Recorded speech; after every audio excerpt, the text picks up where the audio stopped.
Hello, friends. I am Chevy. Welcome to my shed. How are you today? How's life in your world? How's things where you are? Happy Thanksgiving. I hope that wherever you are in the world, regardless of whether your country celebrates this day or not, you get to spend some time with family and just enjoy company. Do you guys remember a few years ago?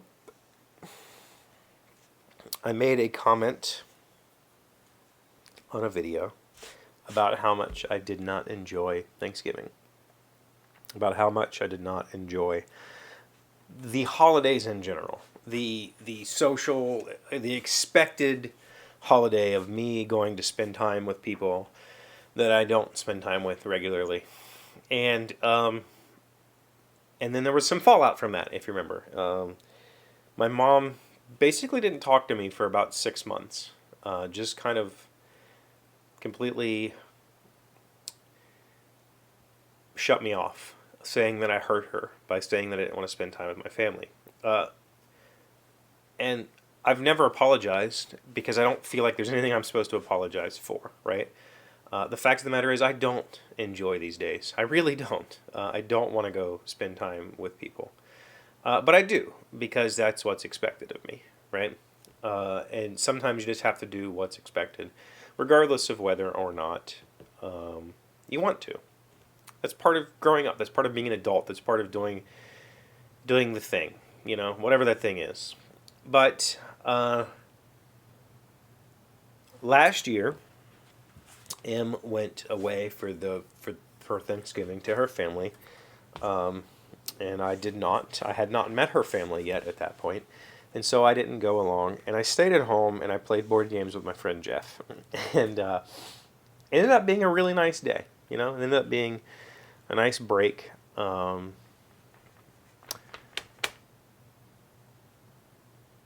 But last Christmas, I went home with him, and by that point I had met her parents, and it was time to meet the rest of the family, so I went home with her. I had met her grandmother a few years ago and that sort of thing, but anyway.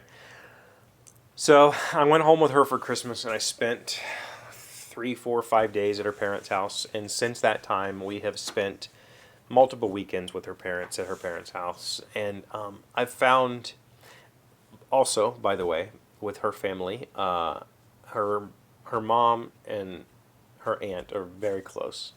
They spend every Sunday together. So when we go to her parents' house, it's never just like the four of us. There's always other people. Her brother comes along quite a few times, quite a bit.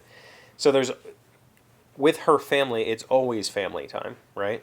Whereas with my family, it's never family time. Like we don't do anything together. We don't have regular get-togethers. This summer, in fact, I saw my sister more this summer because the kids wanted to go swimming and she has a pool, than I had seen her in probably the last 20 years. And I don't think that's a joke. Like, I think that's the truth.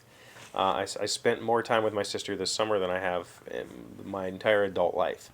And that wasn't a bad thing. Like, it was fine because there was no expectation. It was, hey, can we come over and swim? And she'd say, sure. And I would show up and we would swim and then we would leave. And sometimes I took food and sometimes she made food. And we just kind of, that's just it. That's all it was, right? And it was great because there wasn't pressure. There wasn't the, this time you have to be here and this time you have to be there and we're going to be doing this. And for me,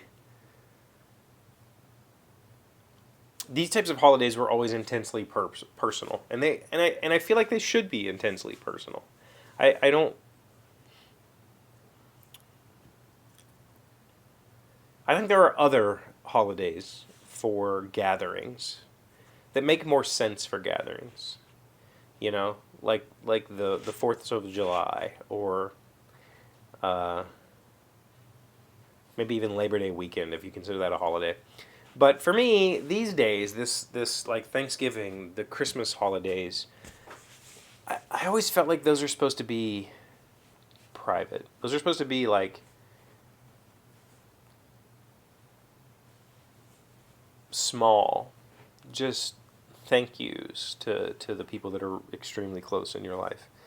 And I honestly can't say that me and my family are extremely close. We really have never been extremely close. You know, like we don't really have an emotional bond. We have like a familial bond, and we do stuff for each other, but we don't have a rich emotional bond. And the interesting thing is, where this is all going to, where this all came from, was going to M's family has been different. You know, in the past, I had my ex's family. I had, you know, my kids' grandparents and their aunts and uncles, and we were all together a lot. We spent a lot of time together. Me and their uncles shared common interests and did things together quite a bit.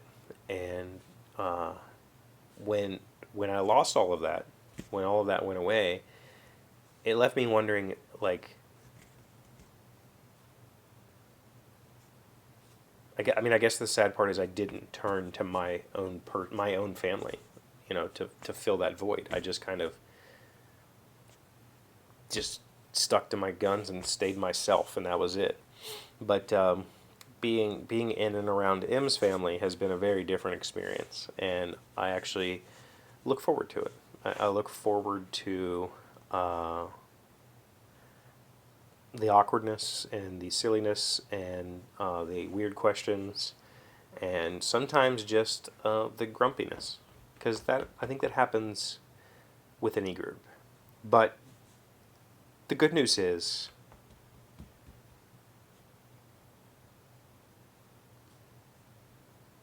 years ago when I made those comments, I didn't really have a great support structure set up for myself.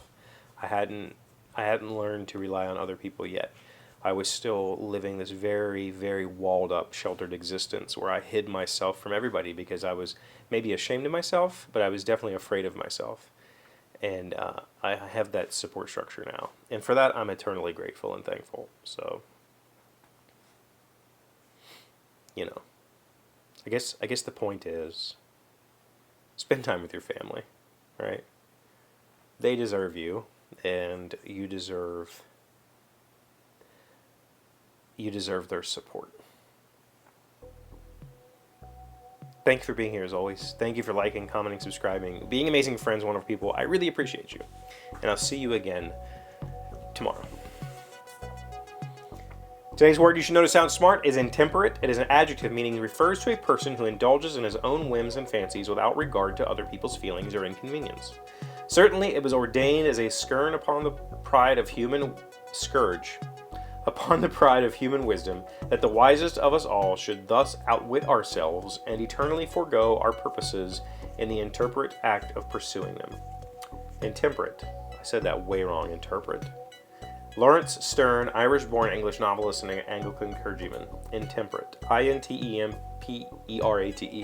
Boy, did I butcher that. Intemperate. Indulges in whims and fancies without regard to other people's feelings or inconvenience. I guess that makes sense. I would have had, before I read that definition, I would have said intemperate was more, I guess uncontrollable would be the word I would have equated it to. But I guess it's a little bit more selfish than that.